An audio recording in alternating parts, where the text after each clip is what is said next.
하나님 말씀 에스라 4장 7절에서 16절까지의 말씀입니다. 에스라 4장 7절에서 16절 우리 한 목소리로 같이 읽겠습니다. 시작. 아닥사스다 때에 비슬람과 미드르닷과 다브엘과 그의 동료들이 바사왕 아닥사스다에게 글을 올렸으니 그 글은 아람 문자와 아람 방언으로 써서 진술하였더라. 방백 르훔과 서기관 심세가 아닥사스다 왕에게 올려 예루살렘 백성을 고발한 그 글에 방백 르훔과 서기관 심세와 그의 동료 디나 사람과 아바삿 사람과 다블렛 사람과 아바세 사람과 아렉 사람과 바벨론 사람과 수산 사람과 데헷 사람과 엘람 사람과 그 밖의 백성 곧 존귀한 오스나빨이 사마리아 성과 유브라데강 건너편 다른 땅에 옮겨둔 자들과 함께 고발한다 하였더라. 아닥사스다 왕에게 올린 그 글의 초본은 이러하니 강 건너편에 있는 신하들은 왕에게 아뢰나이다. 당신에게서 우리에게로 올라온 유다 사람들이 예루살렘에 이르러 이 패역하고 악한 성읍을 건축하는데 이미 그 기초를 수축하고 성곽을 건축하오니 이제 왕은 아시옵소서. 만일 이 성읍을 건축하고 그 성곽을 완공하면 저 무리가 다시는 조공과 관세와 통행세를 바치지 아니하리니 결국 왕들에게 손해가 되리이다. 우리가 이제 왕궁의 소금을 먹음으로 왕이 수치당함을 참아 보지 못하여 사람을 보내어 왕에게 아뢰오니 왕은 조상들의 사기를 살펴보시면 그 사기에서 이 성읍은 패역한 성읍이라 예로부터 그 중에서 항상 반역하는 일을 행하여 왕들과 각 도에 손해가 된 것을 보시고 아실지라 이 성읍이 무너짐도 이 때문이니이다. 이제 감히 왕에게 아뢰오니 이 성읍이 중건되어 성곽이 준공되면 이로 말미암아 왕의 강 건너편 영지가 없어지리이다 하였더라. 아멘. 오늘 말씀의 제목은 세상이 너희를 미워하나 라는 제목으로 말씀을 나눕니다. 성전을 건축한다라는 이야기가 이제 퍼지니까 주위에 있는 민족들이 대적들이 일어나서 먼저는 평화의 얼굴을 하고 찾아옵니다. 그러자 지도자들이 그것들을 분별하고서 거절하게 되죠. 그러자 어떻게 됩니까? 그들의 본색이 드러나게 됩니다. 원래는 안에 들어와서 이렇게 반대하려고 했는데 이게 안으로 들여오는 일이 거절되어지니까 이제는 적극적으로 반대를 하게 돼요.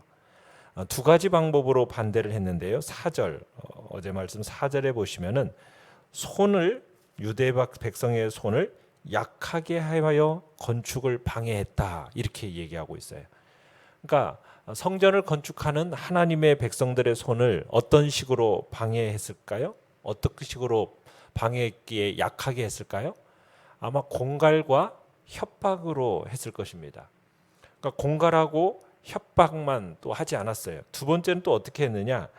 관리들에게 뇌물을 주어서 그 계획을 막았다 이렇게 얘기하고 있습니다. 그러니까 뇌물을 주어서 실제적으로 그들의 건축 계획을 막았다는 얘기입니다.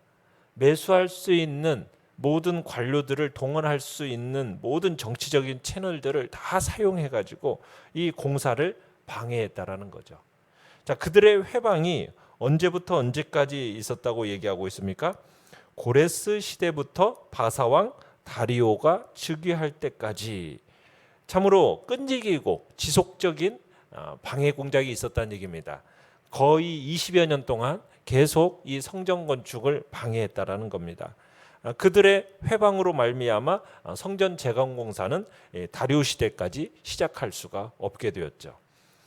자, 그런 방해하는 사람들이 관리들에게 뇌물을 줘서 건축 방해하는 이 사례들이 이제 6절부터 등장을 하는데 6절부터 23절까지는 삽입구로서 대적자들의 역사를 보여주고 있습니다. 자, 내용 관찰 문제 1번을 보시면 아닥사스다 왕 때 대적자들은 성전 재건에 대해 어떤 반응을 보입니까? 자, 지금 이 대적자들이 관리를 뇌물로 매수하는 정도가 아니라 이제는 왕에게 편지를 보내어서 지금 건축을 못하게 만들고 있습니다.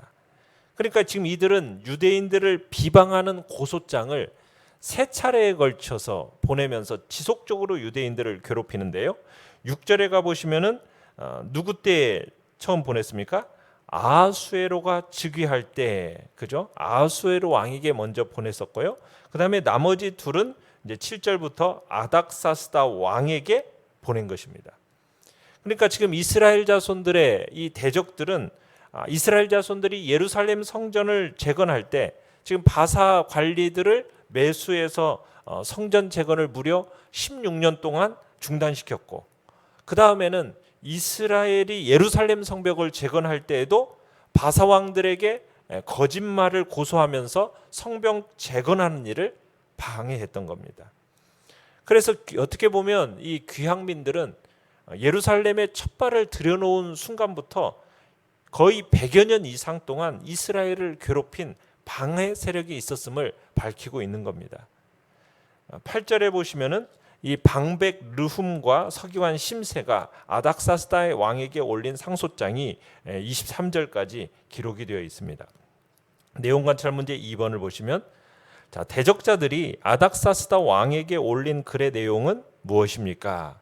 자, 11절로 가보시면은 이 사람들은 자신들을 뭐라고 표현하고 있냐면 강 건너편에 있는 신하들은 하면서 자신을 왕의 신하로 표현하면서 마치 왕의 유익을 위한 것처럼 가장하며 예루살렘 성의 재건을 반대하는 글을 보냅니다.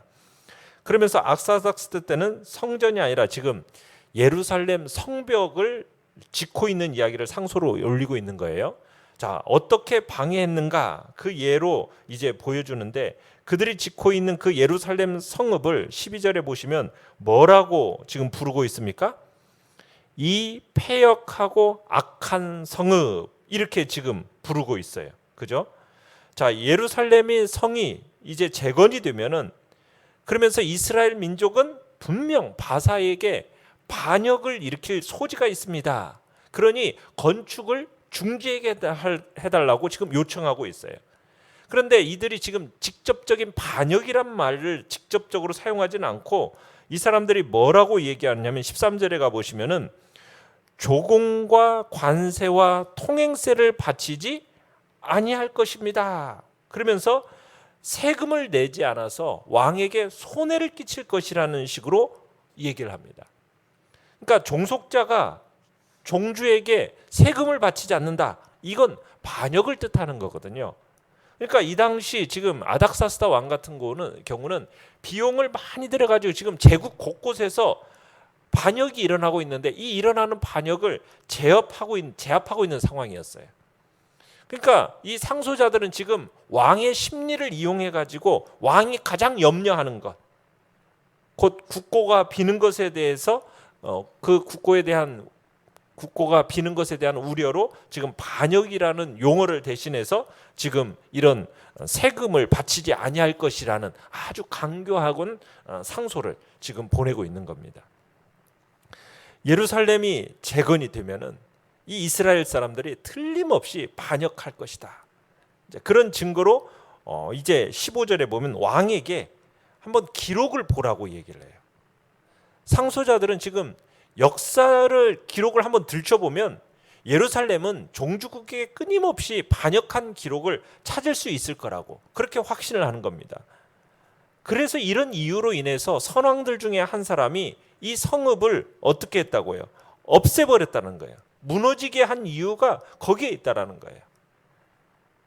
그런데 예루살렘 성이 재건이 되면 또다시 이스라엘이 반역하게 되니까, 그런데 이 반역은 단순히 유다에만 국한되는 게 아니라 그 파장이 어디까지 일어날 거라고 얘기합니까? 이 성읍이 중건되어 성곽이 준공되면 어떻게 된다고? 이로 말미암아 왕의 강 건너편 영지가 없어지리이다. 그 파장이 유브라데 강 서쪽 전 지역에 미칠 것이다. 이런 식으로 얘기하는 겁니다. 그러니까 이 문제가 단순히 유대인의 문제가 아니라는 거예요. 제국의 반쪽을 잃어버릴 수 있다라는 심각한 문제라는 것을 지금 아닥사스다 왕에게 경고하고 있는 겁니다. 참 왕들에게 고소하는데 지금 어떻게 고소하고 있습니까? 과장해서 왜곡시켜서 지금 비방하고 있는 거죠. 그러니까 과장과 왜곡을 통한 비방을 일삼으면서 지금 반대를 하고 있는 겁니다. 자, 연구와 묵상 문제 3번입니다. 대적자들이 유대인들을 고발하는 모습에서 알 수 있는 사실은 무엇입니까? 여러분, 하나님의 백성이요, 하나님이 기뻐하시는 일을 하면 모든 일이 어려움 없이 평탄하고 순조롭게 잘 될까요? 네, 그렇게 생각하면 안 됩니다. 하나님의 일을 함에 있어서는 집요하고 지속적이고 지칠 줄 모르는 그 방해 세력이 있다라는 것을 우리는 기억해야 됩니다. 세상의 핍박, 탄압, 그러기에 우리 믿는 자들은 그것에 대해서 당연한 일인 줄로 우리는 생각해야 돼요. 요한복음 15장 19절에 바로 그런 이야기를 하고 있는 거예요. 세상이 우리를 핍박하고 탄압하는 것을 이상히 여기지 말라는 거예요. 그건 당연한 일이라는 거예요. 우리가 세상을 살아가면서 때로는 정확하게 우리의 정체성을 딱 드러내면서 세상을 향해 아니요 라고 말을 하면요, 세상은 기다렸다는 듯이 우리에게 공갈과 협박으로, 그리고 두려움으로, 낙심으로 우리 가운데 막 찾아옵니다. 가져다 주는 거예요. 그러니까 우리가 두려워하고 낙심하는 우리로 하여금 피부에 막 와닿도록 실제적인 불의까지도 가져다 주는 거예요. 여기서 보는 것처럼 막 관리들을 막 움직이고 왕들을 움직여서 실제적인 그 일들이 우리의 삶에 일어나게 만든다는 얘기입니다. 그러면은 많은 사람들이 어때요? 무너져요. 사탄과 마귀는요, 수단과 방법을 가리지 않고 하나님의 백성들이 하나님의 일을 하는 거 방해합니다. 우리는 이런 방해를 예상할 수 있어야 돼요. 예상해야 돼요. 이런 마귀, 대적 마귀의 이 방해를 예상하고 우리는 하나님의 일에 임해야 되는 겁니다. 막 어려움 없이 평탄하게 순조로울 거다, 그렇게만 생각하시면 안 돼요. 항상 방해 세력이 있다. 그걸 항상 염두에 두고 우리는 주의 일에 임해야 된다는 얘기입니다. 자, 느낀 점 4번을 보시면, 자, 믿는 자로서 정체성을 지키고자 할 때 세상의 미움을 피할 수 없다는 사실에서 무엇을 느낍니까? 여러분, 오히려 이런 생각을 할 수가 있어요. 세상이 미워하지 않는다면요, 우리의 정체성을 의심해 봐야 함을 느끼게 됩니다. 내가 세상으로부터 미움을 당하지 않고 세상과 잘 지내고 있다? 혹시 내 정체성이 과연 하나님의 백성으로서의 정체성에 맞는 삶을 살고 있는 것인가? 한번 우리 자신을 돌아봐야 된다는 얘기입니다. 우리는 우리의 정체성을 가지고 세상을 살아갈 때 이 세상의 미움 앞에 두려워할 필요가 없습니다. 왜요? 요한복음 16장 33절에서 이미 예수님이 세상을 어떻게 하셨어요? 이기셨다라고 얘기하고 있어요. 이미 세상을 이기신 예수님께서 우리가 어려움과 핍박을 당할 때 이길 힘을 주실 거라고 약속하고 계시기 때문에 우리는 세상의 미움과 핍박 앞에 두려워할 필요가 없다는 얘기입니다. 참, 그런데 이스라엘 백성들처럼 많은 하나님의 백성들은요, 그런 대적들의 협박과 공갈, 그것 마음에 무너져 버려요. 이런 일들이 실제적으로 일어나서 우리의 삶에 불편을 끼치고 불이익을 끼치고 또 시련과 아픔이 실제적으로 몰려오면요, 많은 하나님의 사람들이 기다렸다는 듯이 믿음의 길을 떠나서 타협하기도 하고 하나님을 적당히 섬기는 삶을 선택하는 모습을 보게 됩니다. 우리의 삶에 이런 시련이 닥칠 때 우리 어떻게 해야 합니까? 우리가 믿음으로 살아갈 때 공갈과 협박, 작은 일을 막 크게 왜곡시키고 과장해가지고 온갖 지나친 송사와 모멸들을 당할 때, 너무너무 억울한 일을, 정말 너무 억울한 이야기들을 믿음 때문에 들을 때, 실제적으로 불이익이 눈에 보이듯이 막 닥쳐지고 드러날 때 우리 어떻게 해야 합니까? 우리는 낙심하지 말아야 됩니다. 이 세상이 주는 두려움 앞에 굴복하지 않아야 됩니다. 오히려 하나님을 붙들고 믿음으로 싸움을 싸우는 것, 이게 중요함을 우리에게 가르쳐주고 있는 것입니다. 주님께서 우리에게 이렇게 말씀하셨습니다. 히브리서 13장 5절 6절에 내가 결코 너희를 버리지 아니하고 너희를 떠나지 아니하리라 하셨느니라. 그러므로 우리가 담대히 말하되 주는 나를 돕는 이시니 내가 무서워 아니하겠노라. 사람이 내게 어찌하리요. 주님께서 우리에게 약속하신 것처럼 우리를 결코 떠나지 아니하시겠다고 말씀하십니다. 우리가 주의 일을 하다가 때로는 당장 불이익을 겪는 어려움이 있다 할지라도 당장의 허풍이 아니라, 그건 공갈이 아니라 우리의 삶에 진짜 실제적인 불이익이 닥친다 할지라도 주님은 우리에게 분명하게 약속하셨습니다. 내가 결코 너희를 떠나지 않을 것이다. 그 시인이 고백했던 것처럼 주님을 붙들고 주님이 내 편에 계시니 사람이 내게 어떻게 하겠는가. 우리는 그런 믿음으로 몇 걸음 몇 걸음 더 나아가서 주님 앞에서 승리하는 복된 자리에 있으시기를 간절히 축원합니다. 결단과 적용 5번입니다. 나는 세상의 핍박에서 어떻게 대처하는 편입니까? 지금 내가 직면한 가장 시급한 세상의 도전을 담대하게 이겨낼 수 있도록 기도합시다. 아멘. 오늘의 기도 같이 읽겠습니다. 시작. 세상의 유혹과 시험에 담대히 맞서 흔들림 없는 신앙의 기백으로 승리하게 하소서. 아멘. 말씀을 생각하면서 기도하시고 연약한 우리의 지체들을 위해서 기도하시며 오늘 수요 예배 가운데도 하나님의 풍성함을 놓고 기도하시길 바랍니다. 연약한 우리의 지체들, 강건하고 또 코로나19 바이러스 잠잠해지는 은혜에 대면하는 예배에 속해 올 수 있도록 주여 3번 부르짖며 나아갑니다. 주여, 주여, 주여.